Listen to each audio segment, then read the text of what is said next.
Hi hello வணக்கம் and welcome to தமிழன் சமையல். இன்றைக்கி நம்ம தமிழன் சமையலில் கஜடா ஸ்நாக் ரெசிபி எப்படி செய்யுதுன்னு பார்க்கலாம். அதுக்கு முன்னாடி நம்ம சேனலில் சப்ஸ்கிரைப் பண்ணாதீங்க, சப்ஸ்கிரைப் பண்ணிக்கோங்க. மறக்காமல் பெல் ஐக்கானை கிளிக் பண்ணிக்கோங்க.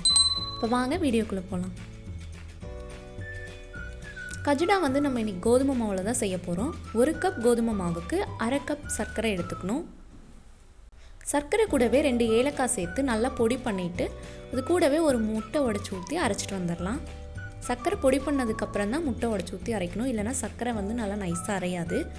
இப்போ அதுலேயே 1 கப் கோதுமை மாவு சேர்த்துக்கிறேன். 1/2 ஸ்பூன் பேக்கிங் சோடா சேர்த்துக்கலாம். பேக்கிங் சோடா சேர்க்குறனால நல்லா சாஃப்டாக இருக்கும். உள்ள 1 ஸ்பூன் நெய் சேர்த்துக்கிறேன்.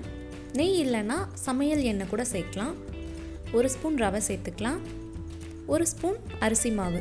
அரிசி மாவு ரவையும் எதுக்காக சேர்க்குறோம் அப்படின்னா கஜடாக்கு மேலே வந்து நல்லா முறுமுறுன்னு இருக்கும், அதுக்காக தான் சேர்க்குறோம். இப்போ இதை நல்லா பிசைஞ்சிடலாம்.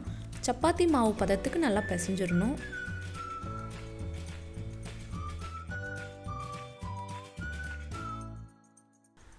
இப்போ தேவைப்பட்டால் கொஞ்சமாக பால் இல்லைன்னா தண்ணி சேர்த்துக்கலாம்.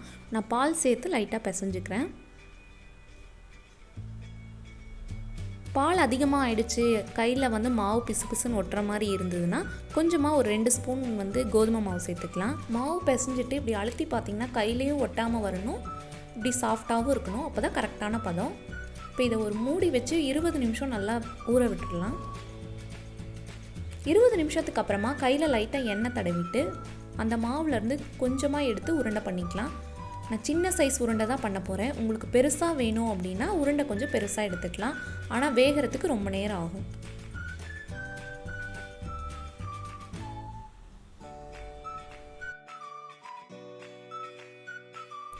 உருண்டை பண்ணிவிட்டு லைட்டாக இப்படி தட்டி விட்டுருங்க.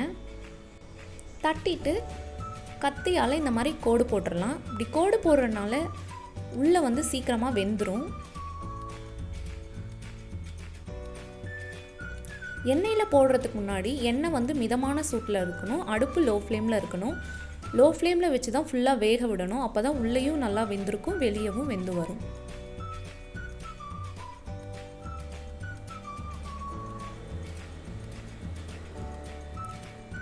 உங்களுக்கு மைதா மாவில் தான் வேணும், கோதுமை மாவில் வேண்டாம் அப்படின்னா இதே அளவுகளோட கோதுமை மாவுக்கு பதிலாக மைதா மாவு சேர்த்து செய்யலாம்.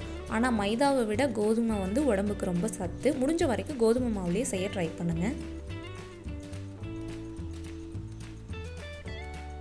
இப்போ பார்த்தீங்கன்னா பின்னாடி சைடு நல்லா வெந்துருச்சு. இப்போ திருப்பி விட்டுறலாம்.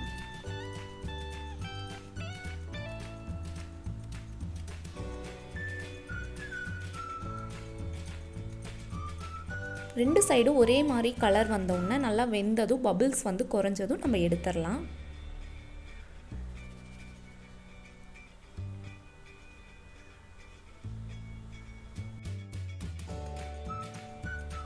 கஜடா வந்து ஆறுன உடனே சாப்பிட்டிங்கன்னா மேலேயும் நல்லா கிறிஸ்பியாக இருக்கும், உள்ளே வந்து நல்லா சாஃப்டாக இருக்கும். இன்றைக்கி நம்மளோட கஜடா அட்டகாசமாக ரெடி ஆகிடுச்சு. சூப்பரான ஈவினிங் டைம் ஸ்நாக்ஸ் வந்து நம்ம ரெடி பண்ணிட்டோம். நீங்களும் இந்த ரெசிபி உங்கள் வீட்டில் ட்ரை பண்ணிவிட்டு எப்படி இருந்ததுன்னு கமெண்ட்டில் சொல்லுங்கள். உங்களுக்கு இந்த வீடியோ பிடிச்சிருந்தா லைக் பண்ணுங்கள், ஷேர் பண்ணுங்கள். Thank you friends.